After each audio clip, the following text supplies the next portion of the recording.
आयुष्यात कितीही मोठं संकट येऊ द्या, फक्त हे विचार एकदा ऐका. मग चला सुरू करूया आजच्या व्हिडिओला. पहिली, कोण म्हणतं की एकटेपणा चांगला नसतो? एकटेपणा माणसाला स्वतःबरोबर बोलण्याची संधी देतो. दुसरी, आयुष्यात कधीच अशा लोकांना त्रास देऊ नका ज्यांच्याकडे देवाला सांगण्याशिवाय दुसरं कोणीही नसतं. कारण जेव्हा देव त्यांच्यासाठी उभा राहील त्यावेळी तुमचे वाईट दिवस चालू होतील. तिसरी, वाईट वाटेल असं खरं बोला, पण कोणालाही खरं वाटेल असं खोटं कधीही बोलू नका. चौथी, जर तुम्हाला कोणी दुर्लक्ष करत असेल तर शांतपणे त्याच्या आयुष्यातून निघून जा. 5.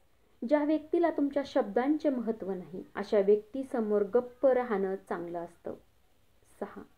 ज्यांनी तुम्हाला तुमची वेळ पाहून नाकारलं होतं, एक दिवस असा येईल की त्यांना तुम्हाला भेटावं लागेल तुमचा वेळ पाहून. 7. आयुष्यामध्ये वाईट वेळ फक्त आपल्या लोकांची नियत पाहण्यासाठी येते. 8. कोणालाही तुमचा वेळ इतका देऊ नका की तो तुम्हाला फालतू समजायला लागेल. 9.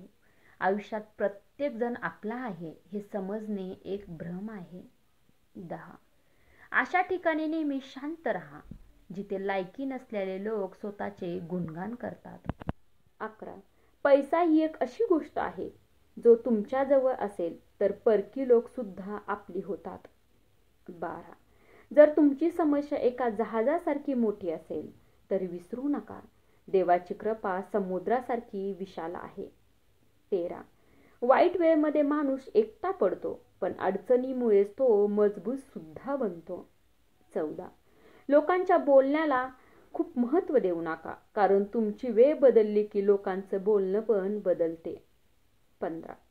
जेव्हा लोक तुमची नक्कल करायला लागतात तेव्हा समजून घ्या की तुम्ही सफल झाला आहात. 16.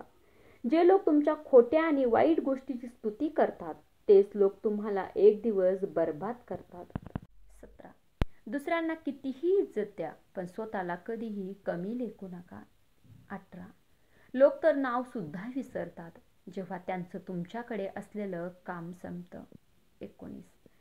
घमंडीमुळे नाही तर कधी कधी आयुष्यामध्ये स्वतःच्या आत्मसन्मानासाठी लोकांची साथ सोडावी लागते. 20. आयुष्यामध्ये असा ॲटिट्यूड ठेवा की जो ज्या भाषेत बोलतो त्याला त्याच भाषेत उत्तर देता येईल. 21. समाधान हे जीवनाच्या सर्वात मोठ्या संपत्तीपैकी एक आहे. जे काही आपल्याकडे आहे त्याचे समाधान मानून चला. 22. स्वतःला कधीही कमी लेखू नका. तुमच्या आत्मविश्वासाने अशक्य गोष्टी सुद्धा होऊ शकतात. व्हिडिओ शेवटपर्यंत बघितल्याबद्दल मनापासून धन्यवाद. आणि असेच नवनवीन व्हिडिओ पाहायला आवडत असतील, ऐकायला आवडत असतील तर चॅनलला जरूर सबस्क्राईब केल्याशिवाय जाऊ नका. आणि हे विचार कसे वाटले हे देखील कमेंट करून सांगायला विसरू नका. धन्यवाद.